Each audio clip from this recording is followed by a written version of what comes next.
Renette, so one of the more commonly known neurodiverse conditions is ADD and ADHD, but there are many types. Can you just give us a run through on what those different types of ADD and ADHD are? Sure, surely.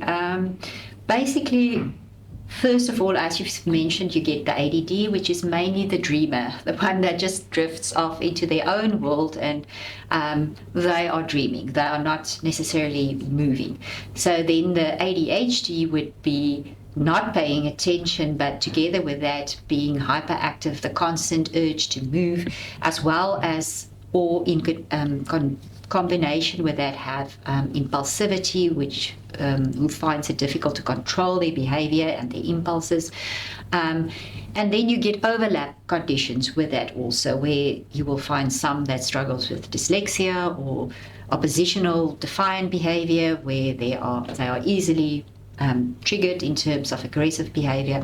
So there are a lot of combinations of those. But if we just stick to the basic ones, it's also important to understand, especially in your hyperactive child, that they will possibly be exhausted at the end of a school day, because it takes so much energy for them to try to sit still, to pay attention, because they have a constant need actually to move. They actually do need to move in some way to be able to concentrate and to pay attention. So it's quite important to realize that, and to realize that one needs to make provision in different ways, not disruptive ways in a classroom situation, for the child to be able to move so that he can pay attention. It makes sense.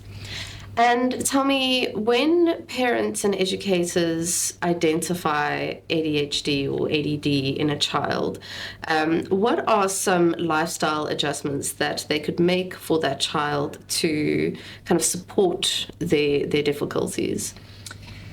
Fortunately, there's quite a lot that you can do. So it's more of a holistic approach that you really need to follow. The first and most important thing is food. What your brain needs to actually be able to concentrate. So you need high protein, high fat foods for the brain to be able to sustain attention and concentration. That's true for everyone, but it's more so, it's more clearly true, and it's shown more in terms of the behavior in your ADHD or ADD child.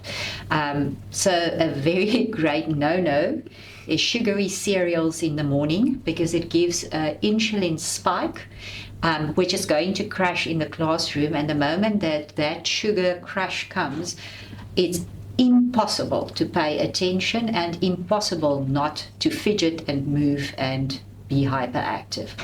And be also very careful for food that has got a whole host of artificial flavorants and colorants and preservatives, because that can trigger an even higher hyperactive behavior. So tuck shops really need to look at what they are offering to kids and try to make your lunchbox good foods that will help with sustained energy. Then also, it's important to realize that the best food for the brain is actually the small oily fish, the sardines, the pilchards, and the anchovies, something that very few kids like, and even adults. But they provide the essential fatty acids, or the high EPA omega-3, that our brain really needs to function well. And it's important to realize that over the years, diet has changed so much that we are really not getting it in, and the easiest way to get that is through a high quality supplement that has been tested and shown to have the right ratio and to give the results that you're looking for. And then, of course, before I forget, exercise is crucial.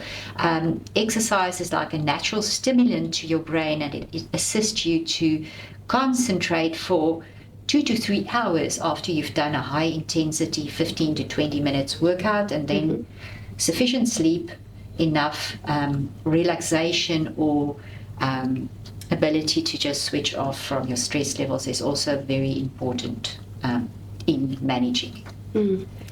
And so other than making these natural lifestyle changes, you mentioned that there are supplements that one could take.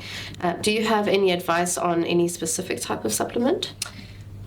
Surely, yes. The best supplement to look for is Equizen. Equizen has been tested specifically for ADHD in various published studies, and they've even published in global or independent reviews the fact that was the only omega-3 that is sold in South Africa that really gave significant results, improvement in concentration consistently from one study to the next study.